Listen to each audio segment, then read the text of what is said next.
Vous devez entendre ceci si vous êtes un passionné de boxe. Abonnez-vous à la chaîne. Écrit par Stéphane de Groot.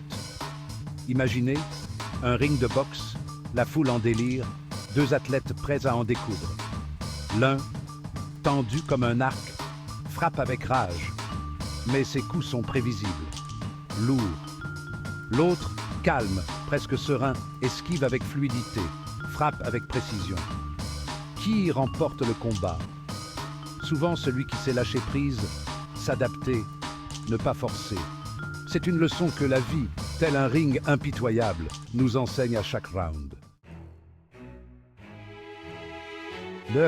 Le rêve olympique, l'histoire d'Antoine, boxeur au cœur vaillant.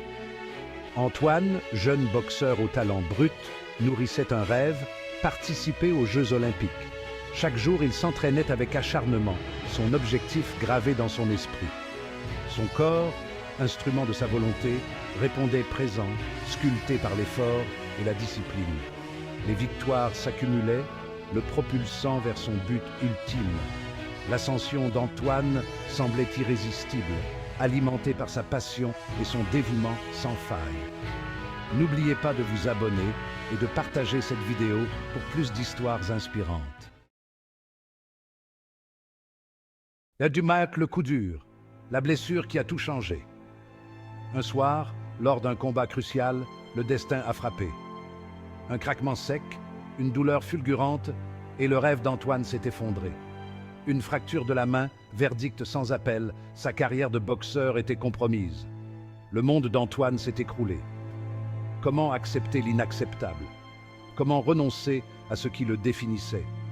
Le doute, la colère, le désespoir l'ont envahi. Il y a le désespoir et la colère, ennemis intérieurs à combattre. Enfermé dans sa frustration, Antoine s'est isolé. Son rêve brisé, il ne voyait plus d'issue. Les journées s'étiraient, longues et grises, rythmées par la douleur physique et le désarroi. La colère, sourde et lancinante, le rongeait de l'intérieur. Il était prisonnier de ses émotions négatives, incapable de voir au-delà de son malheur. Le stoïcisme à la rescousse. Trouver la force dans l'acceptation. Un jour, un vieil ami, ancien philosophe, lui a rendu visite. Observant la détresse d'Antoine, il lui a parlé du stoïcisme, cette philosophie antique qui prône l'acceptation de ce que l'on ne peut contrôler. La vie est un combat, lui a-t-il dit, et parfois, le plus grand défi est de savoir déposer les armes. S'adapter et grandir. La recherche d'un nouveau chemin. Intrigué, Antoine s'est mis à lire Épictète Marc-Aurèle Sénèque. Il a découvert que le stoïcisme n'était pas synonyme de passivité, mais plutôt d'une force tranquille face à l'adversité. L'important n'était pas la situation en elle-même, mais la manière dont on choisissait d'y réagir. Antoine a compris qu'il devait accepter sa blessure, non pas comme une fin, mais comme un nouveau départ. La renaissance d'un athlète, l'esprit plus fort que le corps. Progressivement, j'ai appliqué les principes stoïciens à ma vie.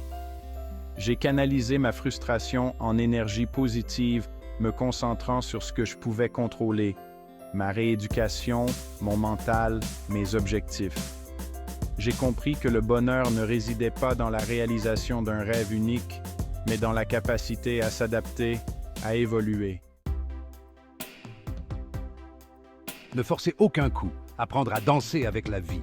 J'ai repris le chemin de la salle de sport, non plus en tant que boxeur, mais en tant que coach.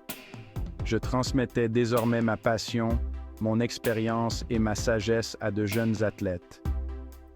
J'avais compris que la vie, comme la boxe, était une danse. Il ne s'agissait pas de forcer les choses, mais de savoir esquiver, pivoter, frapper au bon moment. Appliquez le stoïcisme. Des conseils pour un quotidien serein. Le stoïcisme nous enseigne que le bonheur ne dépend pas des circonstances extérieures, mais de notre perception des choses.